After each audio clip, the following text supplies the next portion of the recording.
Hello friend, good morning, नमस्कार। मैं अर्चना आप सभी का स्वागत करती हूँ आपके अपने YouTube channel learn with you पर। फ्रेंड, आज की इस क्लास में हम भाषा कौशल के कुछ मुख्य इंपोर्टेंट क्वेश्चन को डिस्कस करेंगे। अगर आप किसी भी शिक्षक भर्ती की तैयारी कर रहे हैं तो वहाँ पर आपसे भाषा कौशल के पेडागोजी के क्वेश्चन पूछे जाते हैं। आज हम एमपी-टेट संविदा वर्ग में जो क्वेश्चन पूछे जा रहे हैं उनको डिस्कस करने वाले हैं। तो चलिए वीडियो को शुरू करते हैं और फटाफट से अगर वीडियो पसंद आए तो वीडियो को लाइक शेयर करते चलिए फ्रेंड के साथ में। फर्स्ट क्वेश्चन आप सभी के सामने, प्राथमिक स्तर पर सुनना बोलना कौशल विकसित करने की कौन सी विधियां अधिक सहायक होती हैं? तो प्राथमिक स्तर पर सुनने और बोलने के लिए सबसे अधिक सहायक विधियां होती हैं भूमिका निर्वाह और बातचीत। ठीक है, अगले क्वेश्चन की ओर आगे बढ़ते हैं। भाषा का मुख्य कौशल क्या है? भाषा का मुख्य कौशल लिखना, पढ़ना, बोलना सभी है। ठीक है, तो ऑप्शन हमारा यहाँ पर डी सही होगा। क्वेश्चन नंबर 3, बच्चों में लेखन कौशल की समझ का विकास किस तरीके से किया जा सकता है? तो बच्चों में लेखन कौशल का विकास हम कैसे कर सकते हैं? कहानी बोल करके बच्चों में लेखन कौशल का, श्यामपट्ट पर लिखवाकर, निबंध लिखवाकर, उपरोक्त सभी। तो ऑप्शन डी हमारा यहाँ पर सही होता है। ठीक है, अगला क्वेश्चन है, ग्राहात्मक कौशल में शामिल है। ग्राहात्मक कौशल में क्या शामिल है? जल्दी से आंसर कीजिए। ग्राहात्मक कौशल में शामिल है तो ऑप्शन हमारा सी यहाँ पर सही होता है, सुनना और पढ़ना। बच्चा सुनेगा और पढ़ेगा तो इससे ग्रहण करेगा, ये ग्राहात्मक कौशल का में शामिल होता है। ठीक है, सुनना और पढ़ना। क्वेश्चन नंबर 5, मौन पठन का प्रकार है। मौन पठन का कौन सा प्रकार है? तो मौन पठन जो होता है वो आदर्श पठन नहीं होता है, अनुकरण पठन भी नहीं होता है, स्वैच्छिक पठन बिल्कुल भी नहीं होता है, द्रुत पठन ये एक प्रकार का मौन पठन होता है। ठीक है, तो ऑप्शन हमारे यहाँ पर ये सही होता है। क्वेश्चन नंबर 6, भाषा कौशल के संदर्भ में कौन सा कथन सत्य है? भाषा कौशल में कौन सा कथन सत्य है? तो ऑप्शन हमारे यहाँ पर दिए हुए हैं, भाषा कौशल के विकास में अभ्यास की अपेक्षा सुभाषित नियमों का ज्ञान जरूरी है। ऑप्शन बी है, विद्यालय में केवल पढ़ना लिखना कौशल पर ही बल देना चाहिए। बच्चे सुनना बोलना पढ़ना लिखना कौशल केवल क्रम में ही सीखते हैं। या भाषा के चारों कौशल अंतर संबंधित होते हैं। तो ऑप्शन हमारा यहाँ पर डी सही होता है कि भाषा के चारों कौशल अंतर संबंधित होते हैं। एक दूसरे से लिखना पढ़ना बोलना ये सभी एक दूसरे से अंतर संबंधित होते हैं। ठीक है, क्वेश्चन नंबर 7, बच्चों के लेखन कौशल का मूल्यांकन करने के लिए कौन सी विधि बेहतर है? क्वेश्चन नंबर 7, बच्चों के लेखन कौशल का मूल्यांकन करने के लिए तो बच्चे अगर अपने अनुभवों को बच्चों से लिखवाएंगे तो ये उनके मूल्यांकन करने की सबसे बेहतर विधि होगी। तो ऑप्शन यहाँ पर बी सही होता है। ठीक है, क्वेश्चन नंबर 8, मौन वाचन किसके सहारे किया जाता है? मौन वाचन किसके सहारे किया जाता है? क्वेश्चन नंबर 8 जल्दी से आंसर कीजिए फटाफट से। आंखों के सहारे। आंखों के सहारे मौन वाचन किसके सहारे? आंखों के सहारे मौन वाचन किया जाता है।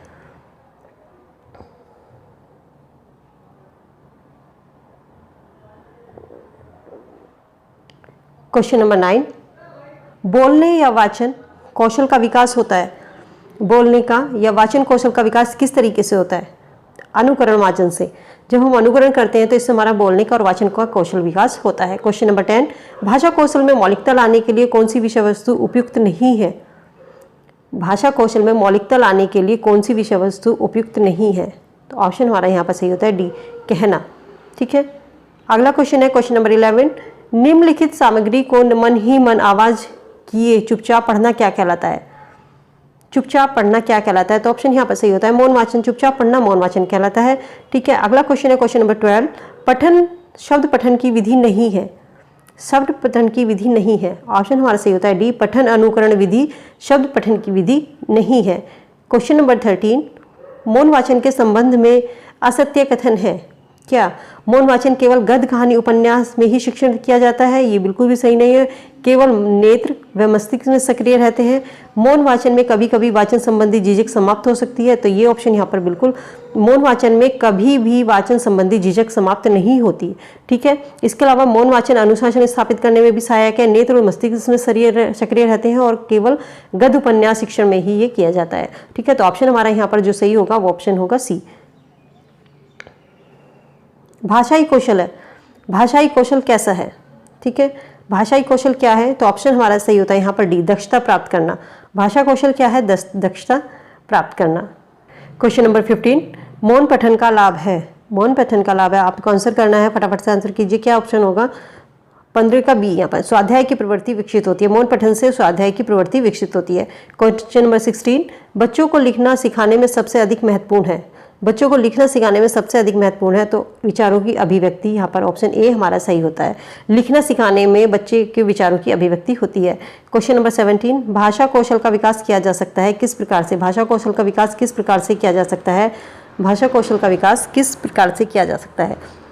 ऑप्शन हमारा सही होता है डी। उपयुक्त सभी प्रकार से शुद्ध उच्चारण के माध्यम से लिपि और वर्तनी के सही ज्ञान कराकर, शब्द रचना का ज्ञान कराकर भाषा कौशल का विकास किया जा सकता है। क्वेश्चन नंबर 18, भाषा सीखने का स्वाभाविक व मनोवैज्ञानिक क्रम है। भाषा सीखने का स्वाभाविक व मनोवैज्ञानिक क्रम क्या है? सुनना, बोलना, पढ़ना, लिखना। बच्चे सबसे पहले सुनता है, उसके बाद बच्चा बोलना सीखता है, फिर बच्चा पढ़ना सीखता है, उसके बाद बच्चा सबसे बाद में लिखना सीखता है। तो यहाँ पर ये क्रम आपको जरूर याद रखना है। मोस्ट इंपोर्टेंट क्वेश्चन, चाहे आप सुपर टेट में, सी टेट में और आपके शिक्षक भर्ती में किसी में भी ये क्वेश्चन जरूर आता है। ठीक है, सभी क्वेश्चन इंपॉर्टेंट है, जहाँ से भी ये क्वेश्चन है, जितने भी आपसे क्वेश्चन बन रहे हैं तो इन सभी को आप एग्जाम से पहले जरूर देखिएगा। ठीक है, क्वेश्चन नंबर 19, कक्षा में प्रयोग की गई कोई भी सामग्री तभी शैक्षिक सामग्री कही जा सकती है जब वह सीखने सिखाने में उपयोगी साबित हो। तो क्वेश्चन आप ऑप्शन हमारा यहाँ पर डी सही होता है। क्वेश्चन नंबर 20, बच्चों की भाषा संबंधी त्रुटियां नहीं है। पाठ्य वस्तु को ग्रहण करने में भाषा संबंधी त्रुटियां नहीं होती हैं। ठीक है, इसके अलावा शब्द उच्चारण में, वर्तनी संबंधी, वाक्य संबंधी में सभी में क्या है, त्रुटियां होती हैं। ठीक है, वस्तु को अगर किसी को ग्रहण कर रहा है बच्चा तो उसमें उसकी त्रुटि संबंधी नहीं होती है। ठीक है फ्रेंड, ये हमारे थे इंपॉर्टेंट क्वेश्चन जो कि आज की इस क्लास में हमने डिस्कस किए हैं। भाषा शिक्षण के क्वेश्चन हैं तो ये आपके सभी शिक्षक भर्ती की जो तैयारी कर रहे हैं उन सभी के लिए इंपॉर्टेंट होते हैं।